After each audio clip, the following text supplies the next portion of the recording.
রাতের আকাশে হয়তো আপনি যুদ্ধ বিমান দেখেছেন, গর্জন করে উড়ে যাওয়া, বজ্রের মতো শব্দ করা, আগুনের রেখা টেনে আকাশ চিরে দেয়া। কিন্তু এই ভয়ঙ্কর অস্ত্রগুলো হৃৎপিণ্ড কোথায় তৈরি হয়? উত্তরটা চমকে দেবে বেইজিংয়ে। হ্যাঁ, মার্কিন যুক্তরাষ্ট্রের আধুনিক যুদ্ধযন্ত্র F-35 যুদ্ধ বিমান, আর্লেবার্গ ধ্বংসকারী জাহাজ, এমনকি ভয়ঙ্কর ভার্জিনিয়া শ্রেণীর সাবমেরিন, সবকিছুই দাঁড়িয়ে আছে এক নীরব কিন্তু শক্তিশালী উপাদানের উপর, বিরল পৃথিবীর খনিজ। আর এই খনিজের প্রক্রিয়াকরণের 85% নিয়ন্ত্রণ করছে চীন। প্রতিটি F-35 লুকিয়ে আছে 920 পাউন্ডেরও বেশি বিরল খনিজ। প্রতিটি যুদ্ধ জাহাজে প্রয়োজন 5700 পাউন্ড, আর প্রতিটি সাবমেরিন 10,000 পাউন্ডেরও বেশি। এটা শুধু ধাতু নয়, এটাই হলো মার্কিন সামরিক শক্তির স্নায়ুতন্ত্র। ওয়াশিংটনের বিশেষজ্ঞ ওয়েসলিন বাস্করুড স্পষ্ট বলেছেন, এগুলি সর্বত্র যুদ্ধবিমান, যুদ্ধজাহাজ, ক্ষেপণাস্ত্র, লেজার, ট্যাঙ্ক, স্যাটেলাইট, ড্রোন সবকিছুতেই।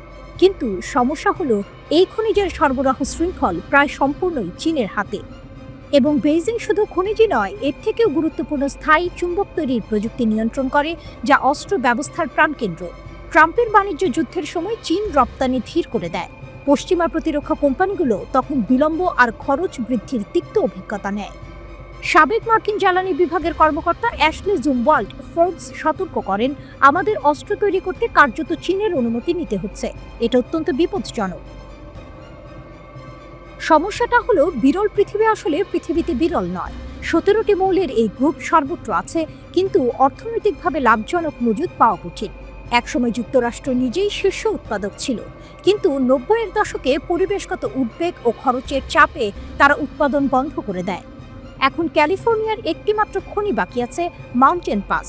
অন্যদিকে চীন কয়েক দশক ধরে বিপুল বিনিয়োগে শিল্পটিকে দখলে নিয়েছে। এপ্রিল মাসে তারা 7 ধরনের বিরল পৃথিবী ও চুম্বকের রপ্তানি নিয়ন্ত্রণ ঘোষণা করে। যুক্তরাষ্ট্র পাল্টে জাতীয় মজুদ বাড়ায়, মিত্র দেশ থেকে সরবরাহের চেষ্টা করে। কিন্তু রেথিয়নের সিইও সোজা কথা বলেছেন, 95% বেশি উপকরণ চীন থেকে আসে বা ওখানেই প্রক্রিয়াজাত হয়, বিকল্প নেই। পেন্টাগন এখন মরিয়া হয়ে বিকল্প গড়ে তুলছে। $540 মিলিয়ন ঢেলেছে গুরুত্বপূর্ণ খনিজ প্রকল্পে। এমপি ম্যাটেরিয়ালসের সঙ্গে বহু বিলিয়ন ডলারের চুক্তি করেছে 2028 সালের মধ্যে নিজস্ব চুম্বক কারখানা গড়তে। কিন্তু সমস্যা হলো, খনি পেলেও চীন যে বিচ্ছেদ ও উৎপাদন প্রযুক্তিতে দশকের অভিজ্ঞ, তা পুষিয়ে নিতে বছর লেগে যাবে। এদিকে চীন থামছে না, মিয়ানমারের বিরল খনিজ খনি দখল করছে, বিদেশে জ্ঞান রপ্তানি ঠেকাতে বিশেষজ্ঞদের রেজিস্ট্রি করছে, আর বিদেশি খনি কিনছে আগের চেয়ে দ্রুত গতিতে। শেষ দৃশ্যটা সিনেমার ক্লাইম্যাক্সের মতো। আমেরিকার সবচেয়ে ভয়ঙ্কর অস্ত্রের রিমোট কন্ট্রোল যেন বেইজিংয়ের হাতে। যুদ্ধের ময়দানে হয়তো গোলা বারুদ ছোড়া হবে ওয়াশিংটন থেকে, কিন্তু সেই গুলি তৈরির অনুমতি চীনের টেবিলে রাখা এক শোয়ের অপেক্ষায়।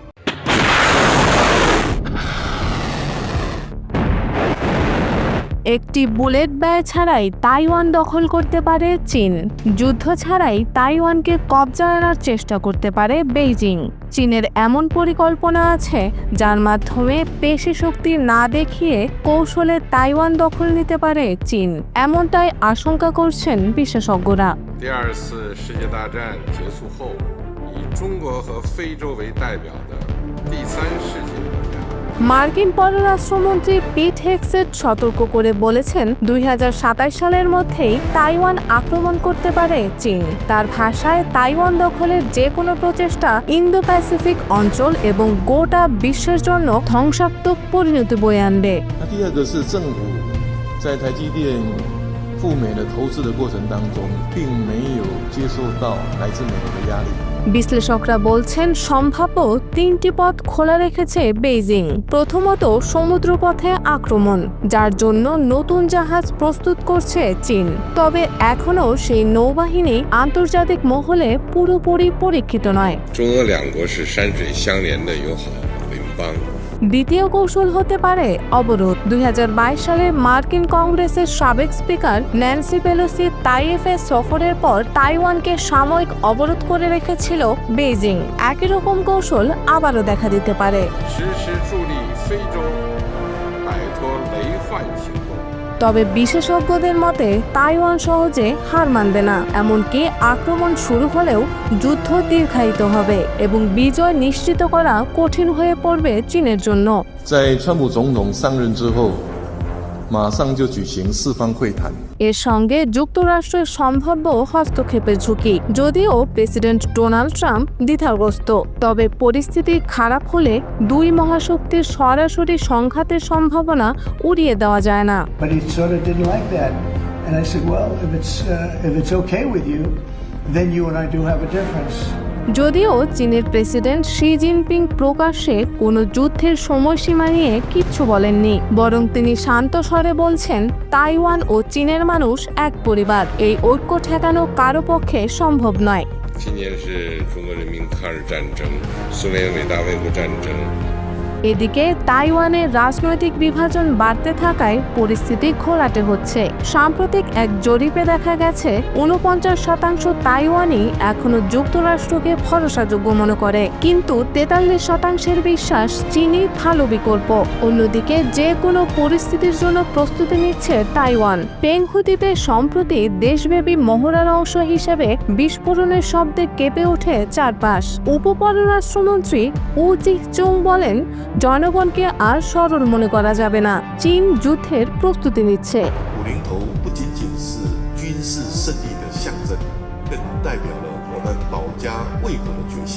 তিনি আরও যোগ করেন, চীন এত বড়, এত শক্তিশালী, তাইওয়ান একা কখনো প্রস্তুত হতে পারবে না।对等尊严、健康有序对话交流的承诺，以及世世代代守护民主自由生活的坚持。 বিশ্লেষকরা বলছেন, যুদ্ধ ছাড়াই তাইওয়ানকে নিয়ন্ত্রণে আনতে চাইছে চীন। তবে যদি সংঘাত বাধে, তা এশিয়া নয়, পুরো বিশ্বের শান্তি নষ্ট করতে পারে।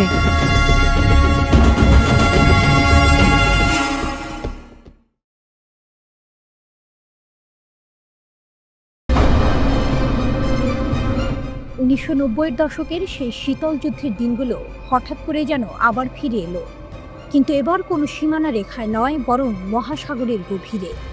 এক নির্দেশেই বদলে গেল সবকিছু।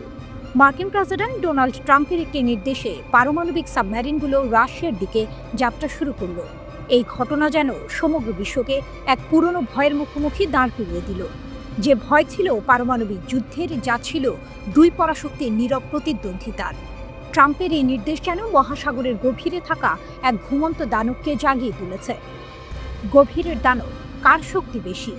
ট্রাম্পের নির্দেশের পরপরই শুরু হলো জল্পনা, কে বেশি শক্তিশালী, রাশিয়া নাকি আমেরিকা? রাশিয়ার সংসদ সদস্য ভিক্টর বোটলাটস্কির মন্তব্য সেই জল্পনাকে আরও উস্কে দিল। তিনি বললেন, মহাসাগরে থাকা রুশ পারমাণবিক সাবমেরিনের সংখ্যা যুক্তরাষ্ট্রের তুলনায় অনেক বেশি। ট্রাম্প যে সাবমেরিনগুলো পাঠাচ্ছেন, সেগুলো অনেকদিন ধরেই আমাদের নজরদারিতে আছে। এই মন্তব্য থেকে বোঝা যায় উভয় দেশই একে অপরের ওপর নজরদারি চালাচ্ছে। কিন্তু প্রশ্ন হলো, কার শক্তি বেশি? বেশিরভাগ বিশ্লেষকের মতে এই খেলায় রাশিয়া এগিয়ে। তাদের হাতে এমন সব অত্যাধুনিক সাবমেরিন রয়েছে যা যুক্তরাষ্ট্রের শক্তিকেও হারিয়ে দিতে পারে। রাশিয়ার নৌবহরে আছে প্রায় 64টি সাবমেরিন, যার মধ্যে 14টি ব্যালিস্টিক মিসাইল বহনকারী। এগুলোকে রাশিয়ার কৌশলগত প্রতিরক্ষা ব্যবস্থার কেন্দ্রবিন্দু মনে করা হয়। ভয়াবহতার রূপরেখা, রাশিয়ার হাতে আছে 8টি বোরি ক্লাস সাবমেরিন। প্রতিটি সাবমেরিনে আছে 16টি বুলাভা SLBM এবং 6টি টর্পিডো লঞ্চার। এই সাবমেরিনগুলো পানির নিচে শত্রু সাবমেরিন ধ্বংস করতে পারে, এমনকি সমুদ্রের তলায় মাইনও বসাতে পারে। ধীরে ধীরে এগুলোকে প্রতিস্থাপন করছে ডেল্টা 4 ক্লাস সাবমেরিন। এই সাবমেরিনগুলো সাগরের নিচে রাশিয়ার পারমাণবিক প্রতিরক্ষার মূল ভিত্তি। সবচেয়ে আধুনিক হলো ইয়াসান ক্লাস সাবমেরিন, যার আছে 4টি। প্রতিটি সাবমেরিনে 5টি ক্যালিবার্গ অথবা 4টি P-800 ক্ষেপণাস্ত্র রাখা হয়। প্রতিটি সাবমেরিনে 5টি ক্যালিবার্গ অথবা 4টি P-800 ক্ষেপণাস্ত্র রাখা যায়, যা দূরপাল্লার আক্রমণ ও যুদ্ধজাহাজ ধ্বংসে অত্যন্ত কার্যকর। অন্যদিকে যুক্তরাষ্ট্র পিছিয়ে নেই, তাদেরও আছে বিশাল সাবমেরিন বহর। তারা 3 ধরনের অ্যাটাক সাবমেরিন পরিচালনা করে: ভার্জিনিয়া ক্লাস, সিওল ক্লাস এবং লস অ্যাঞ্জেলস ক্লাস। তারাও মহাসাগরের গভীরে নিজেদের আধিপত্য ধরে রাখতে সমানভাবে লিপ্ত। এক অস্থির ভবিষ্যৎ। ট্রাম্পের এই নির্দেশ এবং রাশিয়ার পাল্টা হুমকি। ট্রাম্পের এই নির্দেশ এবং রাশিয়ার পাল্টা হুমকি কেবল দুই দেশের মধ্যে উত্তেজনা বাড়াচ্ছে না, বরং পুরো বিশ্বকে এক অস্থির ভবিষ্যতের দিকে ঠেলে দিচ্ছে। এই সাবমেরিনগুলো কেবল সামরিক সরঞ্জাম নয়, এগুলো হলো এক নীরব হুমকি, এক অদৃশ্য যুদ্ধের প্রতীক। যখন এই সাবমেরিনগুলো গভীর সাগরে একে অপরের সঙ্গে মুখোমুখি হয়, তখন তা কেবল দুটি দেশের সামরিক শক্তির প্রতিযোগিতা নয়, বরং মানব সভ্যতার টিকে থাকার এক চরম পরীক্ষা হয়ে দাঁড়ায়। মহাসাগরের গভীরে যে খেলা শুরু হয়েছে, তার ফল কি হবে তা কেউ জানে না। এই সাবমেরিনগুলো কি কেবল ক্ষমতার প্রদর্শনী, নাকি কোনো এক ভয়াবহ যুদ্ধের সূচনা? নীরব সংকেত থেকে এক ভয়াবহ পারমাণবিক সংঘাতের দিকে কি এগিয়ে যাচ্ছে বিশ্ব?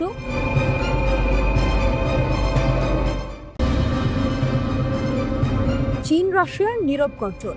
পৃথিবীর বুকে তখনও ভোরের আলো ফোটেনি, যখন জাপান সাগরের আকাশ হঠাৎ করেই ভারী হয়ে উঠল। দুটি পরাশক্তির যুদ্ধবিমান গর্জন করে উড়ে চলল এক গোপন মিশনে। একদিকে চীনের অত্যাধুনিক Y-8 অ্যান্টি সাবমেরিন বিমান, অন্যদিকে রাশিয়ার শক্তিশালী IL-38 মডেলের বিমান। তাদের লক্ষ্য একটাই, শত্রুর পারমাণবিক সাবমেরিনগুলো খুঁজে বের করে ধ্বংস করা। এই সামরিক মহড়াটি কোনো সাধারণ অনুশীলন ছিল না। এটি ছিল আমেরিকা ও তার মিত্রদের জন্য এক স্পষ্ট বার্তা, যে বার্তাটি ছিল, আমাদের নিরাপত্তা ও সম্মান নিয়ে খেলার চেষ্টা করলে কঠিন জবাব অপেক্ষা করছে। এই ঘটনার সূত্রপাত হয়েছিল কিছুদিন আগে, যখন মার্কিন প্রেসিডেন্ট ডোনাল্ড ট্রাম্প রাশিয়ার সমুদ্র সীমার কাছে পারমাণবিক অস্ত্র বহনকারী দুটি সাবমেরিন মোতায়েন করার নির্দেশ দেন। ইউক্রেন যুদ্ধে রাশিয়াকে সামরিকভাবে চাপে ফেলার জন্যই এই কৌশল নেওয়া হয়েছিল। ট্রাম্পের উদ্দেশ্য ছিল রাশিয়াকে যুদ্ধবিরতিতে বাধ্য করা, কিন্তু রাশিয়া ও চীন চুপ করে বসে থাকার পাত্র নয়। ট্রাম্পের এই হুমকির পরেই তারা এই যৌথ সামরিক মহড়ার আয়োজন করল, যা যেন পুরনো ঠান্ডা যুদ্ধের স্মৃতি ফিরিয়ে আনল। এই মহড়া প্রমাণ করে আধুনিক প্রযুক্তি ও কৌশল প্রয়োগে রাশিয়া ও চীন কতটা দৃঢ় প্রতিজ্ঞ। তারা শুধু পারমাণবিক অস্ত্রের হুমকির মুখে হাত গুটিয়ে বসে থাকে না, বরং পাল্টা ব্যবস্থা নিতেও প্রস্তুত। এই যৌথ মহড়ায় চীনের Y-8 বিমান এবং রাশিয়ার IL-38 বিমান ব্যবহার করে সাবমেরিন ধ্বংসের অনুশীলন করা হয়। এই বিমানগুলো আকাশ থেকে শত্রুপক্ষের সাবমেরিনের অবস্থান নিশ্চিত করে নির্ভুলভাবে আঘাত হানতে সক্ষম। ট্রাম্প শুধু সামরিক হুমকি দিয়ে ক্ষান্ত হননি, তিনি রাশিয়াকে নতুন করে কঠোর বাণিজ্যিক নিষেধাজ্ঞার হুমকিও দিয়েছেন। রাশিয়ার নিরাপত্তা কাউন্সিলের ডেপুটি চেয়ারম্যান দিমিত্রি মেদভেদেভ ট্রাম্পের এই হুমকিকে সশস্ত্র যুদ্ধের উস্কানি হিসেবে উল্লেখ করেছেন। যদিও ক্রেমলিনের মুখপাত্র দিমিত্রি পেসকভ আমেরিকা ও রাশিয়ার মধ্যে যুদ্ধের সম্ভাবনাকে উড়িয়ে দিয়েছেন, তিনি পারমাণবিক ইস্যুতে মন্তব্য করার ক্ষেত্রে সব পক্ষকেই সতর্ক থাকার আহ্বান জানিয়েছেন। একদিকে যেমন উভয় পক্ষই প্রকাশ্যে যুদ্ধের সম্ভাবনা উড়িয়ে দিচ্ছে, অন্যদিকে তেমনি গোপনে সামরিক প্রস্তুতি এবং হুমকি পাল্টা হুমকি চলছে। এটি আসলে এক ধরনের মনস্তাত্ত্বিক যুদ্ধ, যেখানে কেউই সরাসরি সংঘাত চায় না, কিন্তু কেউই নিজেদের দুর্বল প্রমাণ করতেও রাজি নন। 2022 সালে ইউক্রেন যুদ্ধের আগে চীন ও রাশিয়া একটি কৌশলগত চুক্তি করেছিল, যার মাধ্যমে তারা সামরিক মহড়ার আয়োজন করে পশ্চিমাদের একটি স্পষ্ট বার্তা দেয়। 2022 সালে ইউক্রেন যুদ্ধের আগে চীন ও রাশিয়া একটি কৌশলগত চুক্তি করেছিল, যার মাধ্যমে তারা সামরিক মহড়ার আয়োজন করে পশ্চিমাদের একটি স্পষ্ট বার্তা দেয়। এইবারের মহড়াটিও সেই ধারাবাহিকতারই অংশ। এটি প্রমাণ করে যে রাশিয়া ও চীন এখন সামরিক ও কৌশলগত দিক থেকে একে অপরের নির্ভরযোগ্য অংশীদার। মহাসাগরের গভীরে চলা এই নীরব লড়াই এবং আকাশে গর্জে ওঠা যুদ্ধ বিমানগুলো যেন পুরো পৃথিবীকে এক নতুন সংঘাতের কিনারে দাঁড় করিয়ে দিয়েছে। এখন দেখার বিষয়, এই চাপা উত্তেজনা শেষ পর্যন্ত কোথায় গিয়ে ঠেকে। এটি কি কেবলই ক্ষমতার প্রদর্শনীতে সীমাবদ্ধ থাকবে, নাকি সত্যি সত্যি কোনো এক ভয়াবহ সংঘাতের জন্ম দেবে?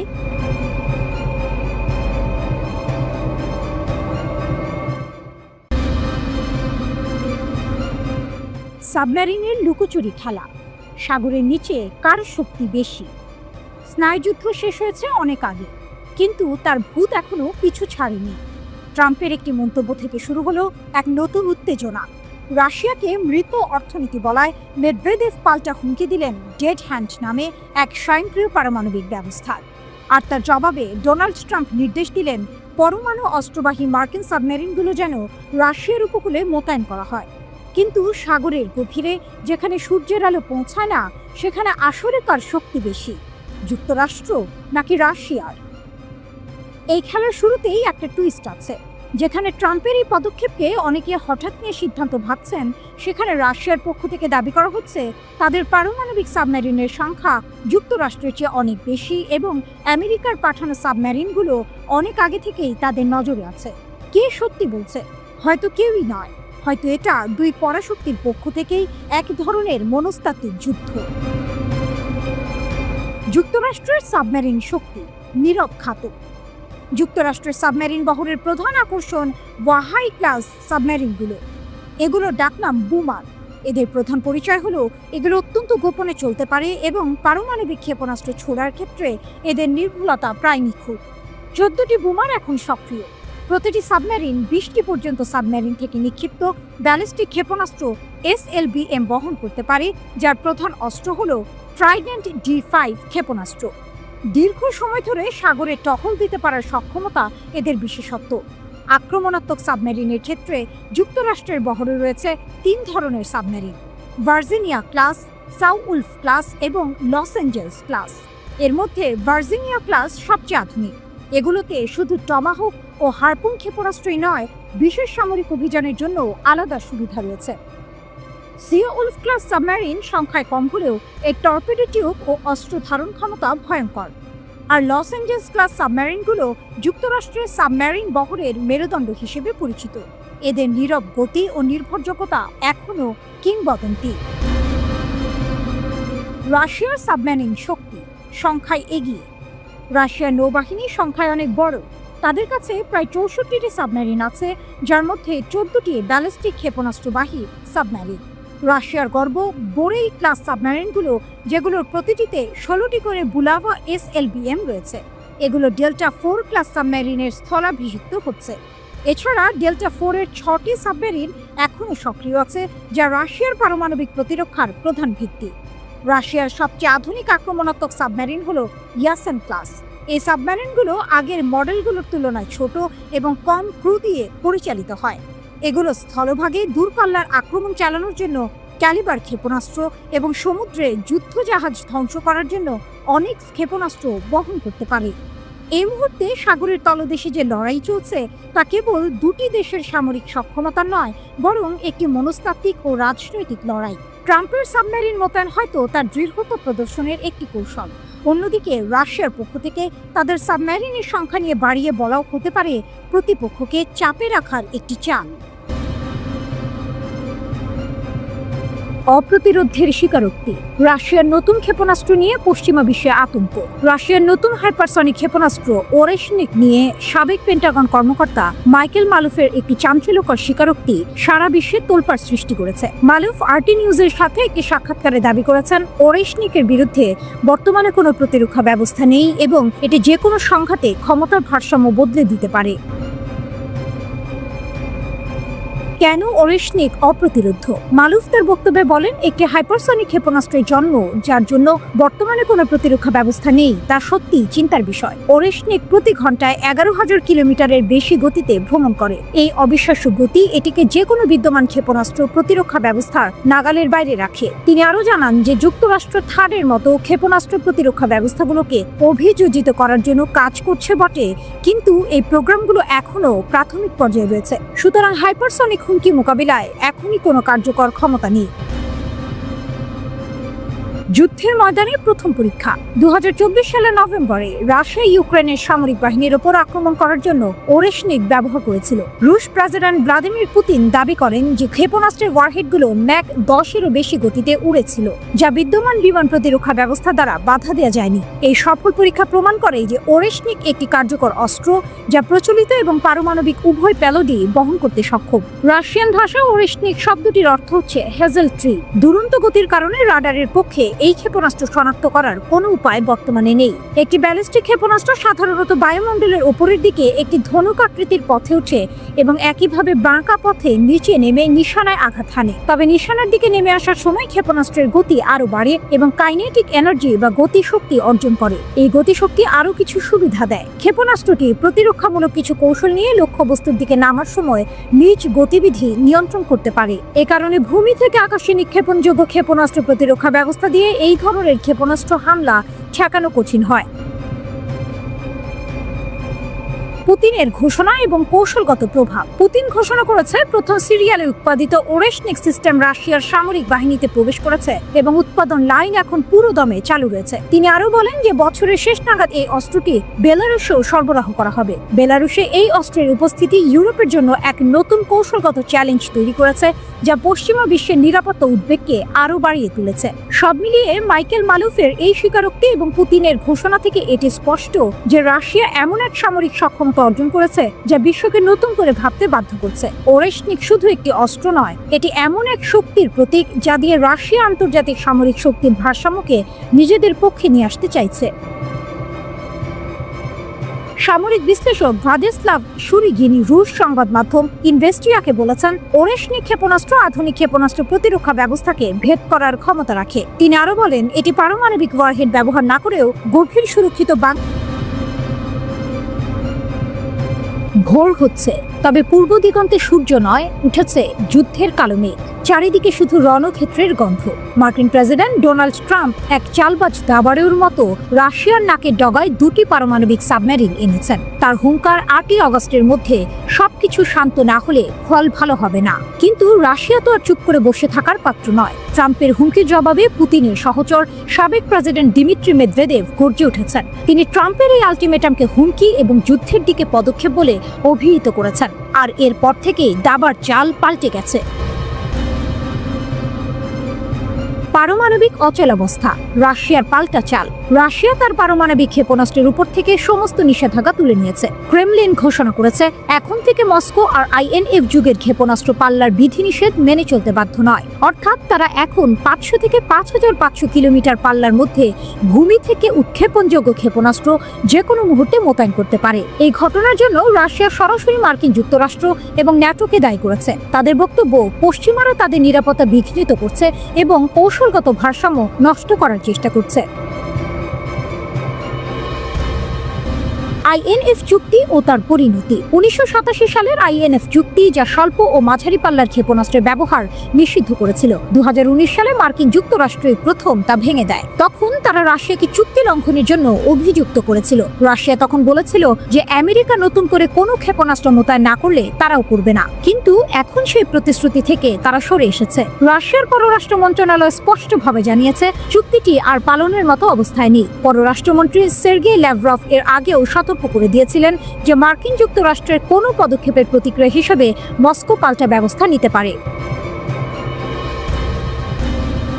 ডেড হ্যান্ড ও রাশিয়ার শক্তি। মেদভেদেভ শুধু কথাই বলেননি, তিনি রাশিয়ার পারমাণবিক সক্ষমতার কথাও উল্লেখ করেছেন। তিনি তুলে ধরেছেন তাদের ভয়ঙ্কর ডেড হ্যান্ড ব্যবস্থার কথা। এই স্বয়ংক্রিয় পারমাণবিক ব্যবস্থাটি এতটাই শক্তিশালী যে যদি রাশিয়ার সমস্ত রাজনৈতিক নেতৃত্ব ধ্বংস হয়ে যায়, তাহলেও এটি পারমাণবিক আক্রমণের জবাব দিতে সক্ষম। এই পদক্ষেপগুলো কেবল কথার কথা নয়, ন্যাটো সীমান্তের কাছে যে কোনো সময় ক্ষেপণাস্ত্র মোতায়েন হতে পারে। এর আগে প্রেসিডেন্ট ভ্লাদিমির পুতিন ও পররাষ্ট্রমন্ত্রী সের্গেই ল্যাভরভও ইঙ্গিত দিয়েছিলেন যুক্তরাষ্ট্র ও ন্যাটোর উস্কানিমূলক পদক্ষেপ অব্যাহত থাকলে রাশিয়াকে ক্ষেপণাস্ত্র মোতায়েন সংক্রান্ত বিধিনিষেধ তুলে নিতে হতে পারে। গত ডিসেম্বর মাসে রাষ্ট্রীয় সংবাদ সংস্থা রিয়া নভস্তিকে দেয়া সাক্ষাৎকারে লাভরভ বলেন, একতরফা স্থগিতাদেশ কার্যত অকার্যকর হয়ে পড়েছে এবং তা প্রত্যাহার করা হবে। তিনি তখন অভিযোগ করেন যুক্তরাষ্ট্র অত্যন্তপূর্ণভাবে রাশিয়া ও চীনের সতর্কতা উপেক্ষা করে বিশ্বের বিভিন্ন অঞ্চলে ইতোমধ্যেই এই শ্রেণীর অস্ত্র মোতায়েন শুরু করেছে।